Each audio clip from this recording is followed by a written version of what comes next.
여러분 안녕하세요 라고 늘 얘기했는데 이제 정말 안녕들 하신가요? 원래는 시간의 순서대로 먼저 인류의 발생과 이동을 먼저 설명하고 그 이동 과정에서 맞닥뜨리는 기후에 인간 집단이 적응하기 위한 노력을 봐야 하지만 농경지역과 유목지역으로 기후에 따른 문화의 개략적인 형태를 먼저 보는 것이 더 효과적으로 이해를 돕는 방법이라고 판단했습니다. 그러면 다시 시간을 거슬러 인류의 발생과 이동 과정을 보겠습니다. 최초의 우주는 138억 년 전에 하나의 점에서부터 시작됐다 그러죠. 마치 수류탄이 뻥 터지면 사방으로 파편이 날아가죠. 그래서 한편으로 파편이 날아가다 다시 이 파편이 다시 폭발하면서 또 작은 파편 덩어리로 나눠지고, 그래서 태양계가 만들어지고, 다시 태양계가 또 폭발해서 수금지와 목도천해 뭐 이렇게 나간다고 얘기합니다. 어쨌든 최초의 우주는 138억 년 전에 한 점에서부터 시작됐다는 거죠. 그래서 이제 88억 년 전에 은하계가 형성되고 다시 46억 년 전에 태양계가 형성됐다라고 합니다. 그 태양계의 하나의 용암덩어리인 지구, 이것이 차츰 식어가면서 오늘날의 지구의 틀이 만들어지는 거죠. 그런데 천문학자들은 이것이 현재도 우주는 팽창 중인데 어느 시점에는 다시 이 우주가 수축을 해서 하나의 점으로 모인 다음에 다시 또 빅뱅이 되는 이러한 과정을 반복한다라고 얘기합니다. 어쨌든 46억 년 전에 지구는 용암 덩어리였죠. 그런데 가까운 용암 덩어리들끼리는 다시 중력이 작용하기 때문에 그 두 개의 용암 덩어리, 즉 지구와 또 하나의 지구 주변에 있는 그 용암 덩어리가 계속 팔자로 회전하면서 결국 나중에는 충돌을 해가지고 원래 모든 그 용암 덩어리들은 한쪽 방향으로 수직으로 이렇게 스핀을 먹는데 옆에 있던 것이 부딪혀가지고 이 지구의 지축이 23.5도가 기울어졌다라고 얘기합니다. 그래서 빵 터진 다음에 다시 그 주변의 것들끼리 모여가지고 지구는 원래 덩어리보다 좀 더 커지고 옆에 부딪혔던 지금의 달은 작은 덩어리로 바뀌었다라고 얘기를 합니다. 어쨌든 그런 과정을 거쳐서 지구는 차츰차츰 냉각되었고, 그래서 오랜 시간이 지난 다음에 원시 인류는 지금부터 450만 년 전에 등장했다라고 합니다. 보통 오스트랄로피테쿠스라고 얘기하는 것이죠. 그리고 그 다음은 현생 인류에 대해서 이야기하겠습니다. 우주가 어떻게 시작된 것이냐? 이 빅뱅의 지점에서 피코 초만에 이 우주의 틀이 만들어졌다는 겁니다. 그럼 피코라는 시간은 뭐냐? 1조 억분의 1초라고 합니다. 그러니까 순식간에 이런 것들이 만들어졌다는 거죠. 그래서 피코는 1조 억분의 1이다. 이 점을 상식적으로 기억해야 됩니다. 이 우주가 만들어진 시간, 빅뱅 익스펜전에서 137억 7천만 년 전이죠. 이게 빅뱅이 시작된 시점입니다. 현재도 지금 계속 이 우주는 확대되어 나오는 중이라는 거죠. 이것이 이제 어느 시점이 되면 다시 더 이상 익스펜전, 확대를 멈추고 다시 수축을 한다는 겁니다. 자, 상식적으로 우리가 좀 알아야 될 용어들이 있죠. 기가바이트 하면 이것은 10억, 메가 하면 100만이죠. 킬로라고 하면 1000입니다. 그래서 미터의 1000배, 킬로미터. 그램의 1000배, 킬로그램이죠. 그리고 데카라고 부르는 이것은 10배란 뜻인데 별로 쓰이진 않습니다. 근데 데시부터는 알아야 돼요. 데시는 10분의 1입니다.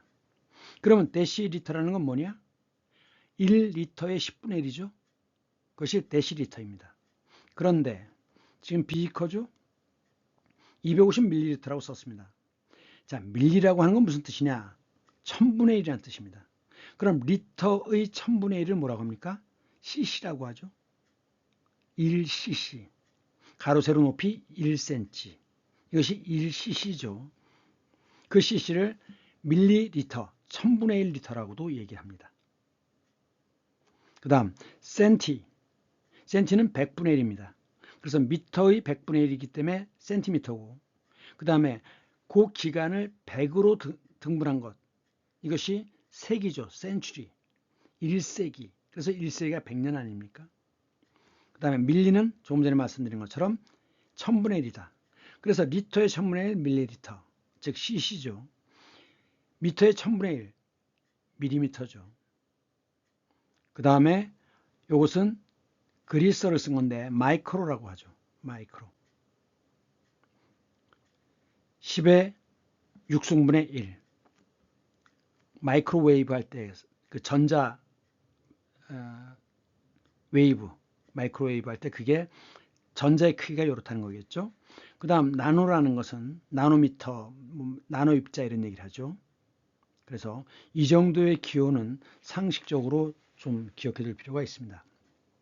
그 다음에 이것도 역시 위키피디아의 자료를 그냥 갖고 온 건데, 자, 지금 이게 40 마이너스 4라고 쓴 거, 이것은 10억 년 단위입니다. 10억 년. 기가예요. 그래서 지금부터 마이너스 4기가, 즉, 지금 반 눈금이니까 46억 년 전쯤에 지구와 태양계가 생겼다 그런 뜻이죠. 그러면서 이제 지상에 물이 생기기 시작한 거. 그럼 물이 있으면 물은 H2O여가지고 수소 2개에 산소 하나가 있어가지고 이게 극성이 생깁니다.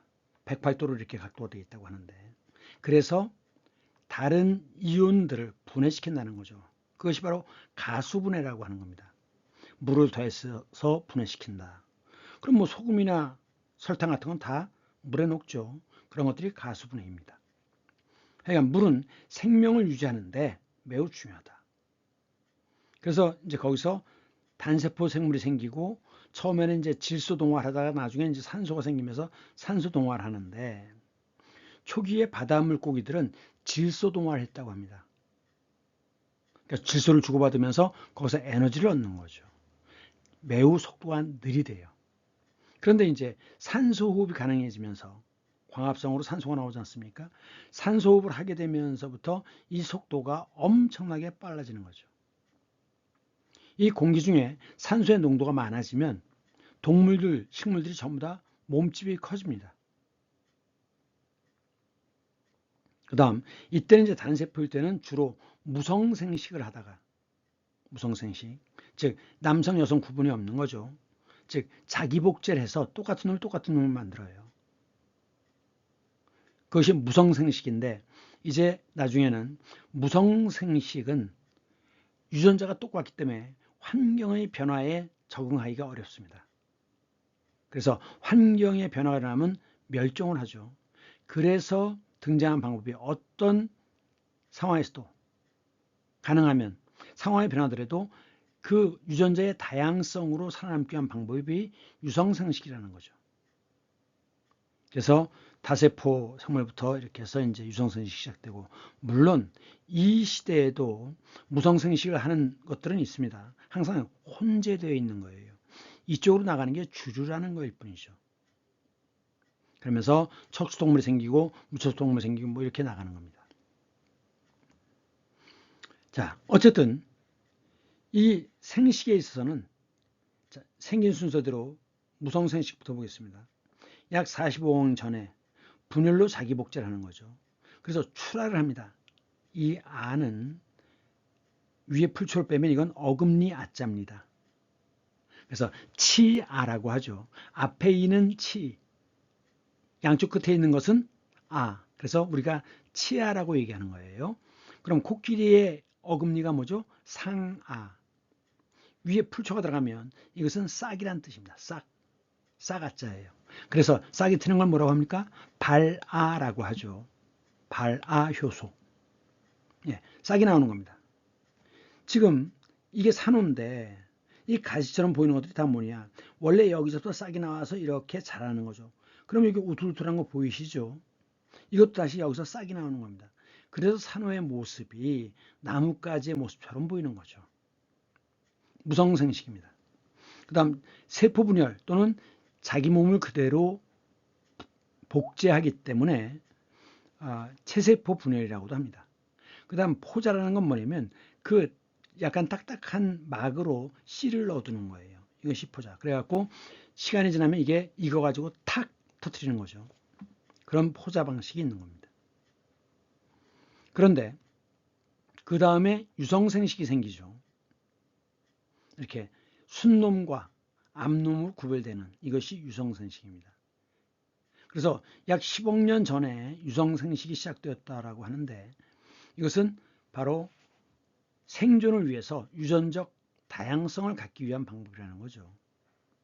그래서 동식물들은 이 유성생식을 시작하는데 조금 전에 말씀드린 것처럼 이 시기에도 무성생식은 또 존재합니다.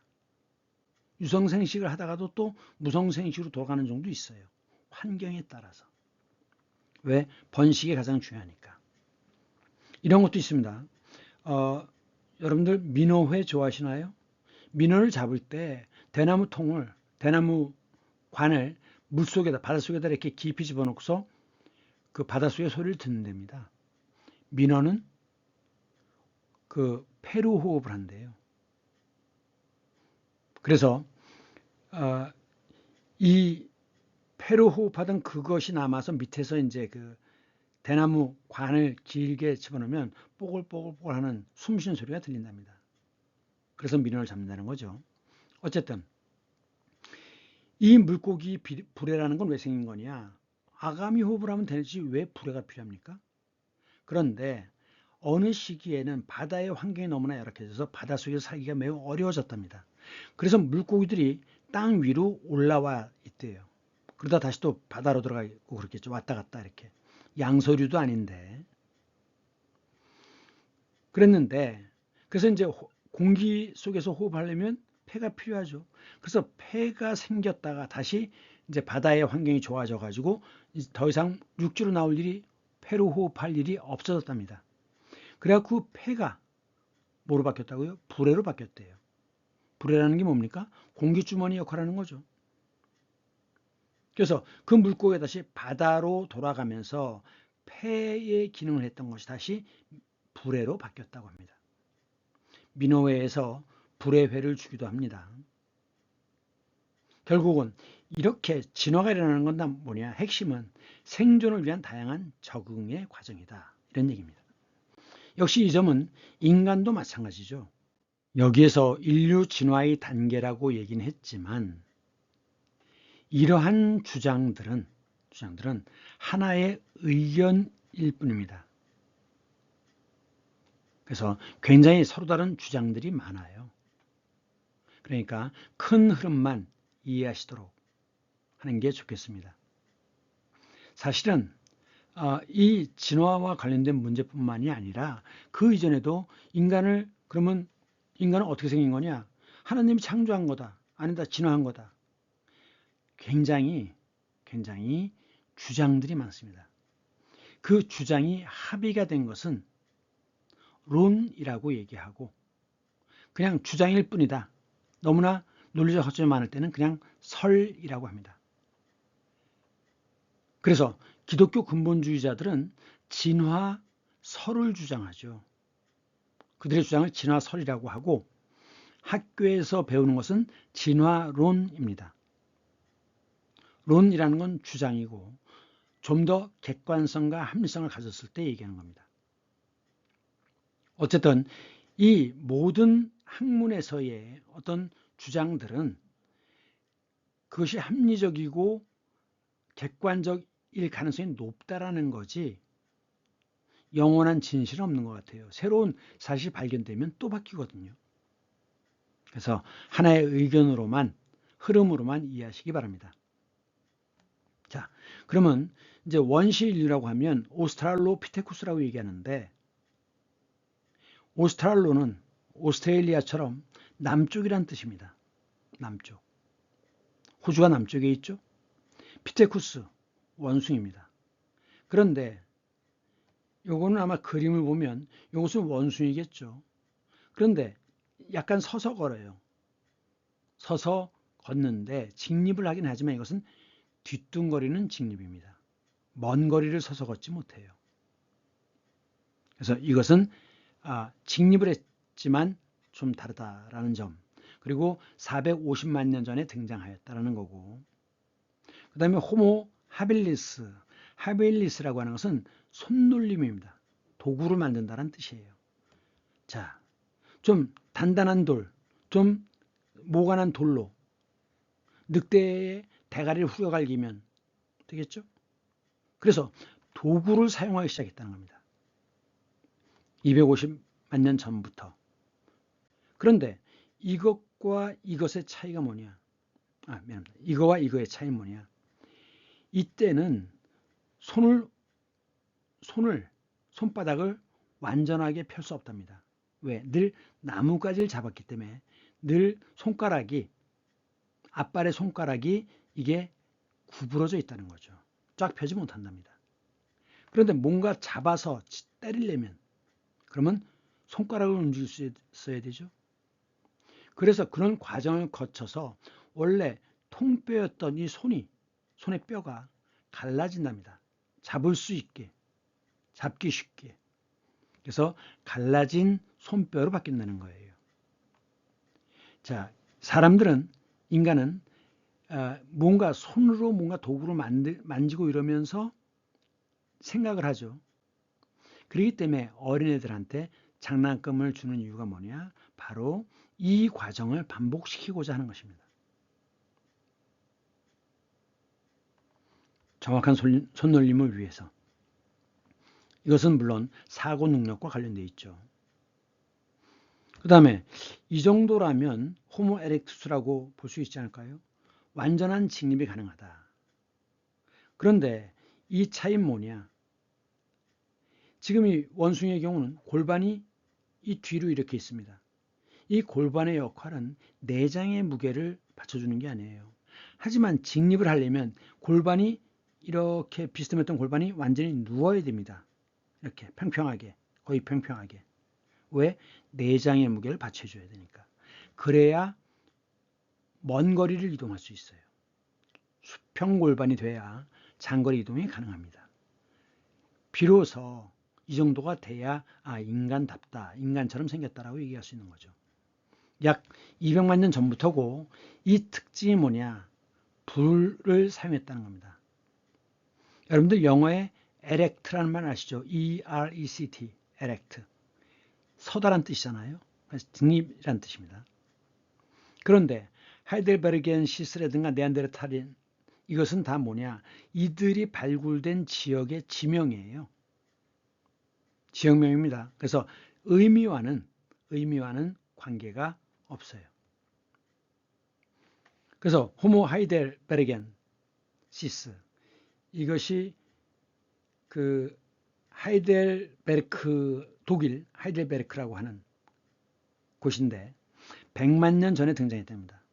이들은 나무를 가지를 부러뜨려 가지고 그래서 그 나무 가지 그러면 나무가 결국 뭐예요? 팔의 길이를 길게 해주는 거죠. 그래서 집단 사냥을 하고 언어를 사용하기 시작했다고 합니다. 그리고 이들은 장래의식을 지녔대요. 지금 이 사진은 뭐냐? 충북 청원군에 있는 두루봉이라는 그 지역에서 그 동굴에서 발견된 해골인데 이게 4만 년 전쯤의 현생 인류, 4만 년이면 구석기 시대입니다. 그때 화석이라고 합니다. 그런데 이 장례를 지냈다라는 게 무슨 뜻이냐? 그럼 왜 장례를 지내죠? 죽은 다음에 세상에 대한 생각이 있기 때문 아닙니까? 그러니까 결국은 눈에 보거나 듣거나 만질 수 없는데도 어떤 대상을 생각할 수 있는 것, 이것이 관념이죠. 머릿속으로만 생각을 보다, 즉 머릿속으로만 존재한다는 뜻입니다. 관념. 그래서 그 눈에 보이지 않는 내세, 죽은 다음에 세상에 대한 의식이 있다는 얘기는 바로 관념이 발달하기 시작하였다는 뜻입니다. 이것이 아이들의 나이로는 대략 10살 정도부터 추상적 사고 능력이 가능해집니다. 이것이 바로 10살, 11살 때의 그 수준을 보여주는 거죠. 그 다음 네안데르탈렌시스, 우리가 보통 네안데르탈인이라고 얘기하는 이건 뭐냐, 나무 창인데 나무 가지를 꺾어서 만든 건데 문제는 그 끝을 돌이나 흙요석이나 이런 그 깎을 수 있는 돌을 이용해 갖고 끝을 뾰족하게 깎은 겁니다. 훨씬 더 무기로서 위력이 있죠. 깎았기 때문에. 그런데 이들은 주로 중앙아시아까지 왔다가 다시 유럽으로 들어간 그 부족이 대부분이라고 합니다. 그래서 이 네안데르탈인은 상당수가 유럽 지역에서 발견이 되는 거죠.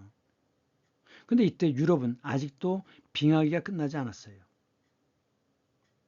그러면 빙하기가 끝나지 않았으니까 그 눈과 얼음으로 덮여 있지 않겠습니까? 빙하기니까 햇빛이 부족하겠죠.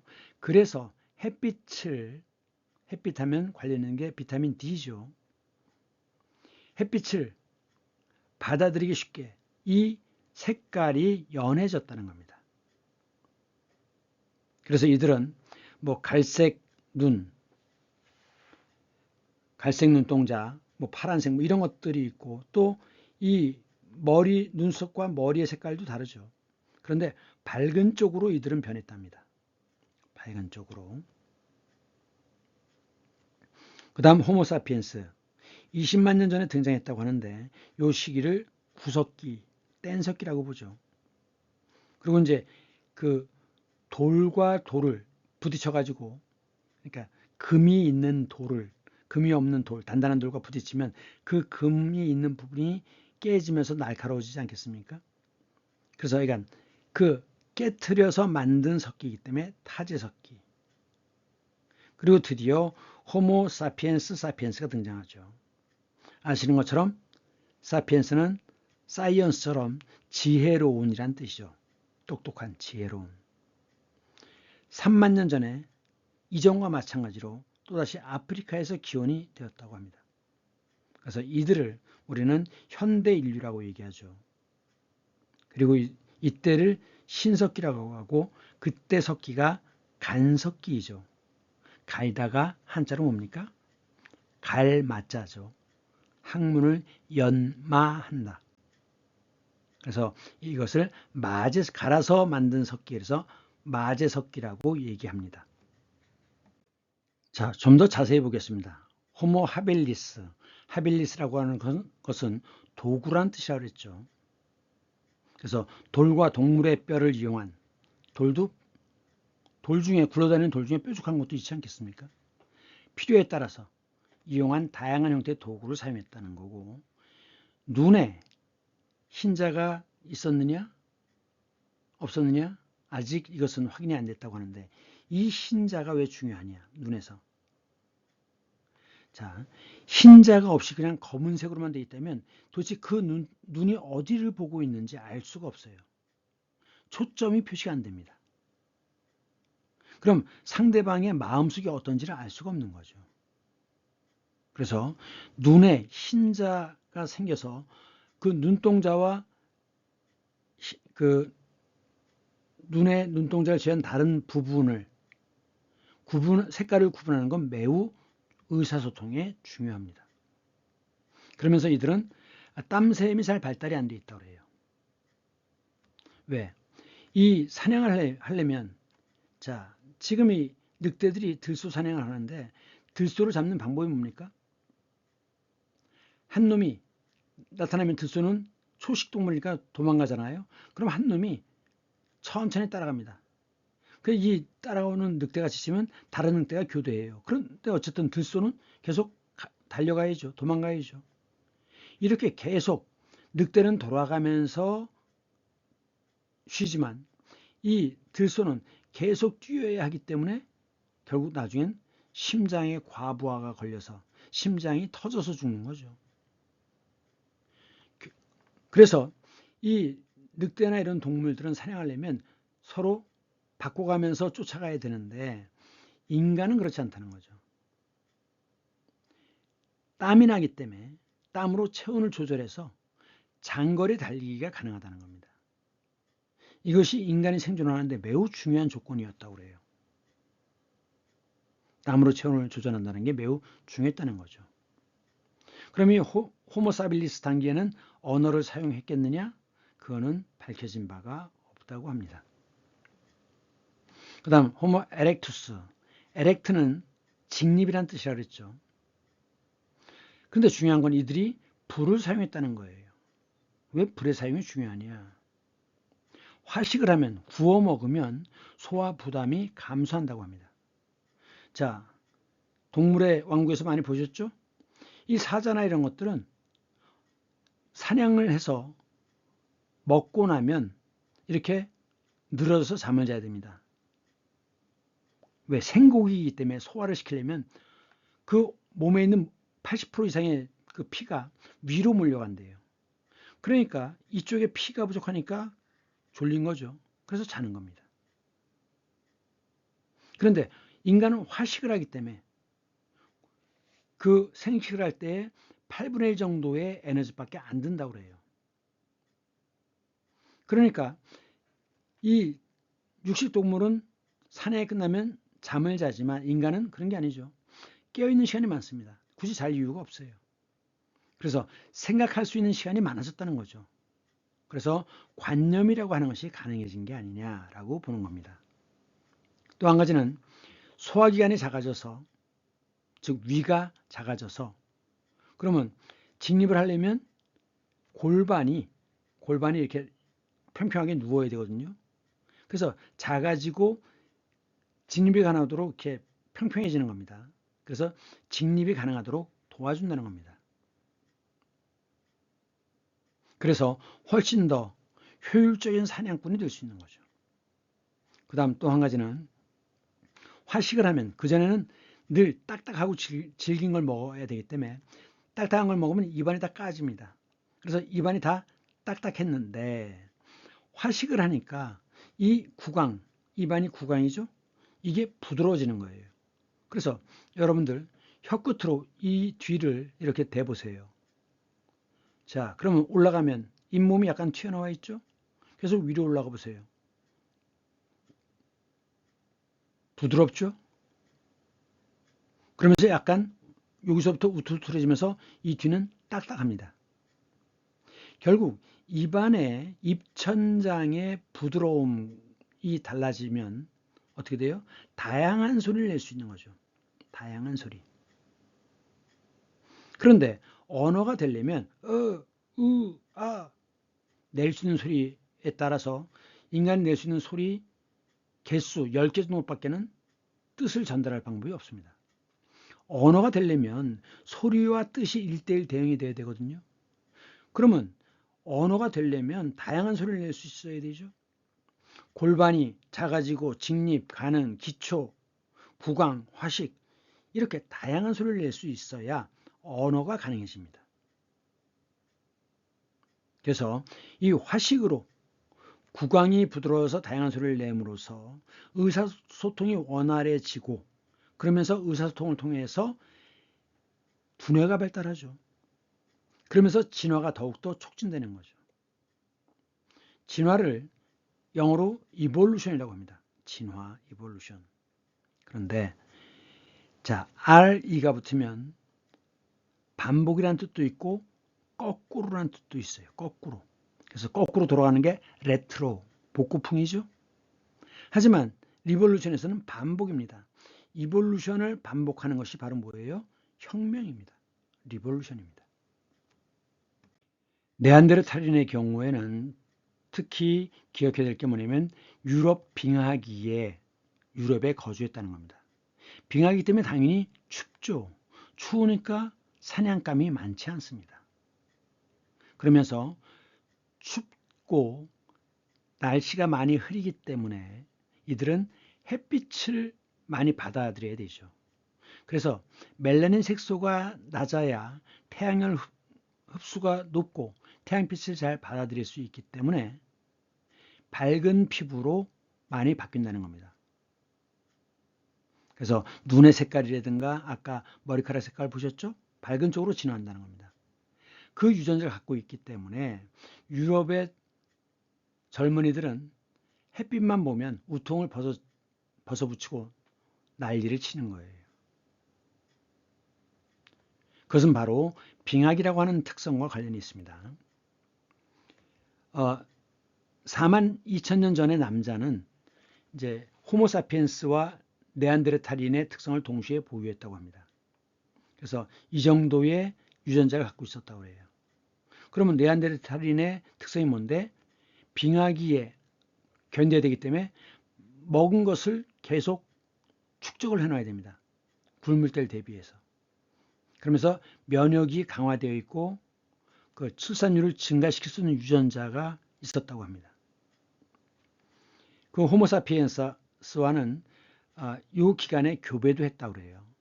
그리고 언어에 있어서는 발성을 얼마나 할 수 있느냐, 얼마나 다양한 소리를 낼 수 있느냐 하는 게 중요하거든요. 가능했다고 합니다. 그리고 불을 사용했고 여전히, 그리고 황철석에 도끼를 묶어가지고 타격을 했다고 합니다. 이들은 추운 지방에 살아남기 위해서 뼈가 두껍고 굵고 그 다음에 팔다리가 짧대요. 그리고 골반이 넓고 폐활량이 컸다고 합니다. 사냥을 하려면 폐활량이 커야 돼요. 계속 뛰어야 되니까. 어쨌든 이 사람들은 그 유골을 보면은 팔다리가 부러지는 흔적들이 꽤 많답니다. 근데도 또 그때는 금방 또 그 부러진 팔다리가 붙었다고 그래요. 하여간 네안데르탈인의 특성은 뭐냐? 다양한 도구를 사용했다. 그래서 찌르기를 할 수 있도록 나무끝을 다듬은 거죠. 뾰족하게. 그리고 바느질도 했고 석기를 만들었고 그 다음에 직물을 만들었다. 빙하기니까 당연히 열량을 많이 소비해야 되겠죠. 그래서 에너지를 저장해둬야 돼요. 그래야지만 생존하니까. 그래서 현재 비만 유전자가 네안데르탈인에서부터 온 거다. 그렇게 얘기합니다. 다른 건 뭐 이제 음식물은 호모사피엔스와 거의 비슷했을 테고 다양한 음식물을 섭취했고 물속에 들어갔고 그 다음에 장식을 시작했다는 거죠. 장식. 그런데 이들은 근접사냥을 선호했다고 해요. 그래서 큰 사냥감을 쫓아서 던지는 게 아니라 찌르는 거죠. 그럼 어떻게 돼요? 아무래도 사나운 동물 옆에 있으니까 뭐 멧돼지 뼈에도 이렇게 받치고 뭐 그렇지 않겠습니까? 그래서 이들은 부상이 잦았다고 그래요. 그에 비해서 호모사피엔스는 멀리서 활이죠. 또는 덫으로 작은 동물을 사냥했다고 합니다. 그리고 이들은 추상 능력이 있고 관념이 있죠. 그래서 이게 조금 전에 보셨던 흥수아이인데 청원군 두루봉에서 발견된 동굴에서 발견된 건데 흥수아이라고 불러요. 이 발굴자 이름이 흥수기 때문에 흥수아이라고 이름을 붙였다고 합니다. 이 아이는 4만 년 전 구석기 시대의 화석인데 유골인데 5살에서 8살 정도라고 합니다. 근데 질병으로 사망했대요. 근데 이제 이 발굴될 때 유골 근처에 간단한 돌로 만든 기구, 석기와 그 다음에 유골 위에 노란색 고운 흙을 뿌렸대요. 황토를 뿌렸다는 거죠. 그리고 이제 가슴 부분에 꽃가루가 있는데 분석을 해보니까 국화 꽃가루라고 합니다. 그리고 둘레에 뭔가 이렇게 꽃을 꺾어다 놓아두는 흔적도 보인다고 합니다. 그러니까 장래 의식이 있었다는 거죠. 장래의식이 있었다는 얘기는 죽음 뒤에 세상이란 관념이 존재하기 때문에 가능한 겁니다. 그래서 이 관념이라고 하는 것, 이것이 바로 인간을 인간답게 만드는 핵심이죠. 네안데르탈인의 특징이 하나가 사회적 동물이라는 점입니다. 이때 발굴된 화석에는 한쪽 눈이 실명됐고 한쪽이 마비인데도 40대까지 생존한 유골이 나왔대요. 이때 보통 몇 살까지 살았습니까? 37, 38이었습니다. 이렇게 생활 무능력자잖아요. 그런데도 40까지 살았다는 얘기는 뭐예요? 돌봄을 받았다는 거죠. 돌봄을. 동물들은 이게 안 되죠. 물론 이제 예외적으로 코끼리 사회는 또 다르답니다. 그래갖고 늙은 코끼리를 존중하고, 그리고 이제 그 늙은 코끼리가 죽으면 사체 주변을 돌면서 뭔가 이렇게 그 의식을 하는 듯한 모습, 그리고 뭔가를 이렇게 집어다 놓는데요. 사체 주변에다가. 이것이 코끼리식 장례의식이 아닐까 생각됩니다. 그리고 6만 5천 년 전에는 파시의 동굴 벽화가 나타났는데, 이것이 이제 현재 남아있는 가장 오래된 벽화라고 그래요. 그래갖고 황토와 노란 황토색 안료로 그림을 그렸다고 하는데, 그리고 이제 붉은 안료에 손도장들도 보인다고 합니다. 이 손도장이라는 게 뭐냐면 이런 식이죠. 자, 여기 지금 엄지 손가락 보이시죠? 이건 뭐냐면 염색을, 그 색깔이 있는 걸 입에 뿜고 있다가 우리가 그 다리미질 할 때 물을 확 뿜잖아요. 그것처럼 그 안료를 자기 손 위에다 덮는 겁니다. 그럼 이런 자국이 생기겠죠. 결국 이건 지금 칼리만탄 지역이면 어디냐면 보르네오 섬 있는 쪽입니다. 가장 오래된 동굴 벽화지만 이 칼리만탄 지역은 5만 2천 년 전 것이라고 그래요. 그래서 가장 오래된 벽화라고 하는데 이 두 개 사이에 이론이 존재하는 것 같습니다. 지금 여기를 보시면 동굴인데 여기 지금 소그림이 보이죠? 동굴인데 이렇게 옛날 사람 다 기어 들어갔을까요? 그렇게 보진 않습니다. 오랜 시간이 지나면서 동굴 입구로부터 토사가 밀려와서 계속 이게 밑에서부터 이렇게 차곡차곡 흙이 쌓인 거죠. 그래서 천정이 낮아진 것처럼 보이지만 원래 이것은 깊은, 어느 정도 깊이가 있는 그런 동굴이었을 거라고 합니다. 그래서 이 소처럼 보이는 것을 그 그림을 그려놨는데, 이 천정에다 그린 것은 이건 주술적인 의미일 것 같아요. 그러니까 고대인들은 그림이 바로 현실이라고 생각하거든요. 언어가 현실이고. 그러니까 이 소를 그려놨다, 벽화로 그려놨다는 건 뭐냐? 우리는 항상 식량을 확보하고 있다. 또는 이 그림을 그림으로써 쉽게 이 소가 우리에게 다가온다. 이런 사냥을 잘하기 위한 주술적 의미가 아니었겠느냐라고 생각을 합니다. 그러면 지금 여기서 보면 같은 지역인데, 여기서 보면 지금 여기는 검은색으로 이렇게 둘러싸여 있는 건 2만 년 전의 것이랍니다. 그런데 여기 보시면 약간 녹색 비슷한 게 있죠?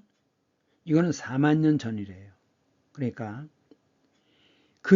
이 손도장과 이 손도장 사이에는 2만 년이 차이가 나는 겁니다.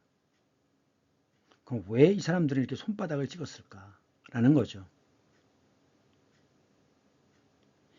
계속 사람들이 지나가서 가면 또 뒤에 와서 또 지나서 가고, 그럼 또 뒤에 몰려오고, 이럴 때마다 그 사람들은 내가 여기 왔다 가노라 해갖고, 왜 그 합천회 인사를 나가면 나 여기 왔다 가노라고 써놓죠. 야만의 짓을 하는 거죠. 그런데 어디 관광을 가면은 뭘 할 때 인증사를 찍지 않습니까? 그러니까 이 손도장의 의미는 나 왔다 가노라, 그런 인증샷인 것 같아요. 그럼 결국 인증샷이 있다는 얘기는 뭐냐? 나라고 하는 자아에 대한 인식이 있는 거죠. 관념이 있는 겁니다. 그러니까 이들은 그 기온이 낮아져요. 유럽에서. 그래서 큰 동물이 사라지죠. 그러니까 그 먹거리 찾아 작은 동물이라도 찾아서 남쪽으로 이동을 해갖고 결국은 따뜻한 남쪽 지중해 북부인 스페인 지역으로 분산돼서 내려왔다는 거죠. 그랬는데 문제는 뭐냐? 이게 집단이 먹을 게 없으니까 집단이 자꾸 이렇게 작게 갈라질 거 아니에요? 주변에 다른 집단을 만나기가 어렵죠. 그러니까 소규모 집단으로 나눠지면서 근친교배로 선천성 기형아와 나중에는 그래서 같은 사람을 잡아먹는 식인 풍습까지 생겼다고 합니다. 그러면서 여성들은 먹을 게 없어가지고 여성들은 체지방이 감소되면서 생식, 자녀를 생산하는 데 문제가 생겼다는 거죠. 그러면서 나중에는 호모사피엔스 종으로 흡수가 되었다라고 봅니다. 그런데 이 Y 염색체는 호모사피엔스의 Y 염색체라는 건 남성이죠. 안 나타난다고 합니다. 왜? 네안데르탈인 수컷과 남자와 호모사피엔스 여자가 결혼하면 생식을 하면 유산이 된답니다. 그래갖고 이렇게 해서는 아이가 태어나지 못한다고 그래요. 그러다 보니까 남성 Y 염색체가 네안데르탈인 여성에게는 전달이 안 되는 거죠. 어쨌든 지금 호모사피엔스에는 2%의 네안데르탈인의 유전자가 남아있다고 합니다. 2.8만 년 전에, 2만 8천 년 전에 이들이 네안데르탈인이 이제 더 그 따뜻한 곳, 지브롤터까지 오죠.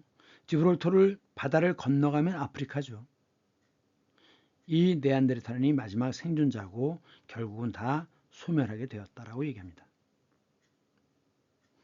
이 네안데르탈인은 눈에 흰자위가 없었다라는 주장도 있습니다. 영장류 중에서 유일하게 흰자위를 갖고 있는 것이 인간이라고 하는데 침팬치, 눈에 흰자위가 없죠? 유일하게 흰자위를 갖고 있는데 이 흰자위가 왜 중요하냐? 그 흰자와 검은자의 움직임으로 그 상대방의 감정과 신호를 쉽게 느낀다는 거죠. 그래서 신호를 교환하는데 매우 유용한 도구래요. 눈치를 주는 거죠. 눈치가 빠르죠. 다 이게 눈 아닙니까? 그래서 사냥의 성공률이 높아지면서 감정의 교류, 눈동자를 보면 알아요. 눈동자를 보면. 그래서 이 흰자위는 인간의 진화에 매우 중요합니다. 근데 이 시점이 언제냐? 인간이 개를 키우기 시작한 시점과 일치한다고 합니다. 그래서 개도 흰자위가 원래 없었는데 인간과 같이 동거를 하면서 이 개도 유전자가 계속 변한다고 그러죠. 인간의 생활에 맞추기 위해서. 그러면서 개도 진화를 한다고 그래요. 그래서 개도 흰자위가 생긴 게 아니라는 주장이 있습니다. 마지막으로 현생인류입니다. 뉴런의 80%가 몰려있는 소뇌, 여기가 소뇌죠. 여기서 하는 일이 감각인지, 운동을 학습하고 언어 능력과 사회성을 관리하는 곳이라고 합니다. 현재 남아있는 그 호모사피엔스와 제일 가까운 것이 누구냐면 코이산족이라고 해요. 산족이라고도 하는데 영화 부시맨 보셨나요? 부시맨이죠. 활을 들고 수렵과 채집으로 아직도 살고 있는 아프리카 남단 칼라리 사막 부근에서 살고 있는 사람들입니다. 근데 이들은 유전적 다양성이 가장 크대요. 보통 우리가 뭐 흑인, 백인, 황색인 이렇게 얘기하지만 그 차이보다도 이 코이산족이라고 하는 작은 집단에서의 유전자의 차이가 더 크다는 거죠. 그래서 집단 내에 이질적인 외모들을 갖고 있다고 하는데 이 사람들의 얼굴은 황인과 흑인의 얼굴 특징을 동시에 지닌다고 합니다. 그래서 지금도 그 말레이시아 쪽에 오랑아슬리 오랑아슬리. 그래서 나중에는 호주로 건너가죠. 오랑아슬리들 중에는 보면 이 사람이 황인종인지 흑인인지 구별이 안 되는 사람들을 볼 수 있어요. 오랑은 사람이란 뜻입니다. 사람. 아슬리는 오래된, 그러니까 원시인이란 뜻이겠죠. 오랑아슬리. 오랑우탄 아시죠? 우탄은 숲. 그래서 오랑우탄 하면 숲 속에 사는 사람입니다. 오랑아슬리 나타나요. 그래서 이 코이산족의 부족 내 유전적 차이는 아시아와 유럽 인종 두 사이의 차이보다 더 크다는 겁니다. 그러니까 인종차별이라고 하는 것은 매우 우스운 거예요. 지금 같은 코이산족끼 내의 차이보다도 적은 게 바로 백인과 황색인종과 흑인의 차이죠. 그 다음 이 코이산족은 가장 오래된 언어와 정통 지식을 갖고 있다고 합니다. 그래야 사막에서 살아남죠. 그래서 이들과 가장 가까운 아직도 살아있는 화석 인류가 코이산족입니다. 그러면서 이 인류의 이동이 본격적으로 시작되는데, 자, 오래전에 이제 그 아프리카를 출발하죠. 그래갖고 처음에는 이 바닷가를 따라서 케냐에서부터 시작해서 바닷가를 따라서 홍해를 따라서 예멘을 해가지고 계속 바닷가. 그 당시에는 지리를 파악할 수가 없잖아요. 그래서 인도의 바닷가를 거쳐서 미얀마 바닷가를 거쳐서 말레이시아 바닷가를 거쳐서 그 중에 일부는 뗏목이나 배를 타고서 인도네시아에서 호주로 건너갔죠. 이때는 여기가 빙하기였기 때문에, 빙하기면 무슨 말이에요? 얼음이 많아지죠. 바닷물이 줄죠. 그래서 여기가 순다랜드라고 그래서 대부분이 땅이었습니다. 그래서 인도네시아까지는 걸어서 갔다고 그래요. 그 다음에 다시 또 아프리카에서 또 출발한다고 그러죠. 그걸 2차 이동이라고 하는데, 이번에는 중동 지방에서 중앙아시아로 넘어갑니다. 중앙아시아 하면 무슨 스탄이라고 하는 지역이 중앙아시아입니다. 근데 이 중앙아시아까지 와가지고 일부는 다시 유럽으로 들어가죠. 빙하기로 들어갑니다. 물론 빙하기지만 여전히 위도가 높기 때문에 추운 곳이잖아요. 그래서 여전히 빙하기가 끝나지 않은 유럽, 빙하기의 영향이 강한 유럽으로 일부가 돌아가서 이제 지금에 말하자면 백인이 된 거죠. 그리고 중앙아시아에서 시베리아를 거쳐서 그래서 바이칼 쪽을 통해 가지고 오죠. 그래서 바이칼에서 일부는 계속 캄차카 반도를 지나 가지고 알래스카로 건너갑니다. 근데 그 중에 일부는 다시 밑으로 내려오죠. 몽골로 내려와서 그 다음에 만주로 해가지고 일부가 한반도로 들어오죠. 한반도로.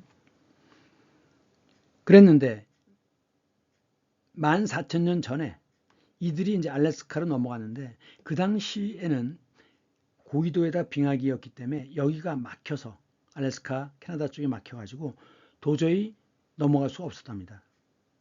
여기서 여기는 얼음으로 덮여 있으니까 걸어서 건넜죠. 지금 이 사이에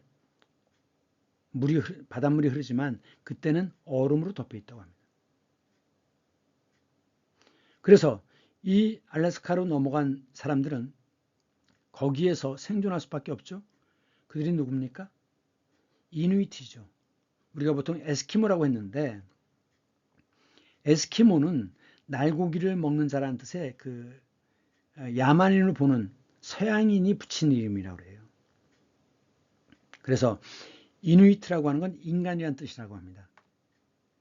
그렇기 때문에 이들은 이누이트라고 불려야 한다라고 하는 겁니다. 근데 이들은 그 에스키모가 왜 날고기를 먹는 자냐? 이 지역은 빙하기에 이 지역은 얼음으로 덮여 있으니까 당연히 비타민을 공급받을 수 있는 채소를 키울 수가 없죠. 그럼 비타민을 보충하는 방법이 뭐냐? 비타민 D는 햇빛을 받으면 되지만 나머지는 먹어야 되거든요. 그러면 비타민이 어디에 있느냐? 바로 고래라든가 물개, 피에 비타민이 녹아 있죠.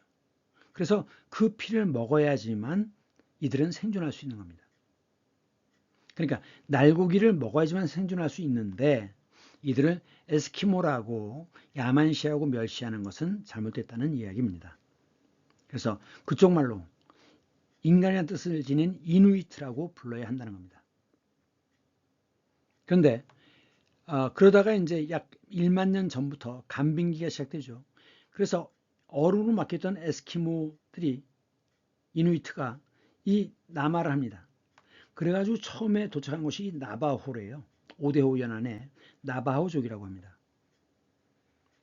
이들이 남하해가지고 마야 문명을 이루고 다시 넘어가서 잉카 문명을 이루는 거죠. 그러다가 드디어 15,000년 전 일반 년 사이에 농업혁명이 시작됩니다. 왜 농업혁명이라고 하느냐? 그전에는 채집을 했잖아요. 근데 이제 오랫동안 지혜가 발달하고 관찰하다 보니까 동물과 식물은 생산주의에 있다는 사실을, 그래서 통제할 수 있다는 사실을 인식했다는 거죠. 그래서 돌을 이용해서 밭을 갈아요. 농업혁명이 시작되면서 정주 생활을 시작하는 거죠. 그러면서 뭔가 곡식을 걷어들이고 하니까 담을 그릇이 필요하잖아요. 그래서 토기가 등장하게 되는 겁니다. 이때가 신석기 무렵이기 때문에 신석기 혁명이라고도 불립니다. 정책성을 하죠. 그러면서 농경을 통해서 언어가 더욱더 정교화된다고 합니다. 그러면서 이제 큰 강 주변엔 더 복합적인 공동체가 형성되고 시족이었던 단계가, 시족하면 보통 3, 40명, 인간이 그 가장 생산 능력이 없는 상태에서 가장 최적으로 살아남을 수 있는 방법이 시족이라고 합니다. 3, 40명 정도. 이것이 복합적이 돼가지고 부족이 되는 거죠. 더 커지면 부족 연맹이 되고 또는 부족 국가가 되는 거죠. 우리나라 고조선도 부족 국가의 수준이라고 보지 않습니까? 그러면서 이제 문명이 발생을 하면서 드디어 역사의 시대가 시작되는 거죠. 이 사자라고 하는 건 뭐냐면 손이고 요건 종입니다. 그 위에 붓이에요. 그래서 종이에다 손으로 뭘 쓰는 모습입니다. 그래서 이 사라고 하는 것은 기록한다라는 뜻입니다. 그러니까 기록이 누적되는 것이 역사예요.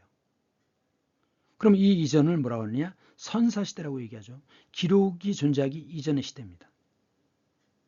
그래서 국가가 발생하죠. 그래서 이제 봉건제도다, 뭐 중앙집권제다 해서 이렇게 쭉 나뉘어서 흘러오다가 이제 산업혁명기에는 세상이 이제 달라지는 거죠. 소위 산업혁명이 시작되면서 제국주의 시대로 넘어갑니다. 그 이전까지는 전 세계 어디나 생활 수준이 비슷했어요. 물론 중국이라든가 몇몇 나라는 그 주변의 물산을 모아들여 가지고 교육을 통해서 좀 부유하게 산 지역도 있긴 하지만 비슷했습니다. 대부분은 인구 팽창기에는 대부분 굶주렸어요. 일상이 굶주림입니다.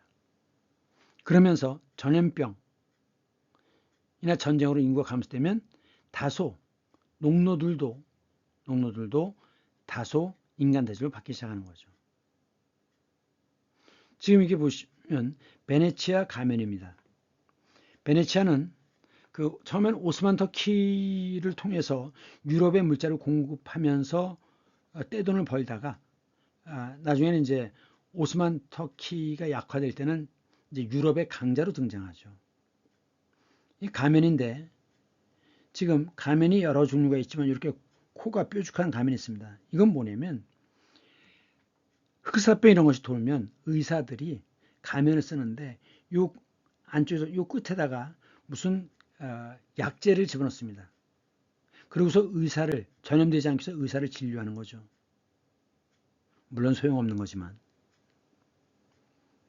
그래갖고 이 사람들은 그 향신료가 특히나 이제 육두구라고 하는 것이 그 패스트를 물리칠 수 있다라고 믿어가지고 그 육두구라고 하는 것이 이게 이제 그 인도네시아 쪽에서 나는 거였는데 슬라웨이 섬 쪽입니다. 거기서 나는 건데 그것이 엄청나게 비싼 값에 팔렸어요. 어쨌든 그런 효과가 있다고 생각한 약재를 요 코끝에 밀어놓고 진료를 했던 겁니다. 그래서 베네치아 가면 중에는 이런 우스꽝스러운 모습의 가면들도 있었어요. 자, 오늘은 여기까지 하겠습니다. 매월 첫째 월요일, 다음 시간은 6월 2일입니다. 6월에 다시 만나요. 안녕.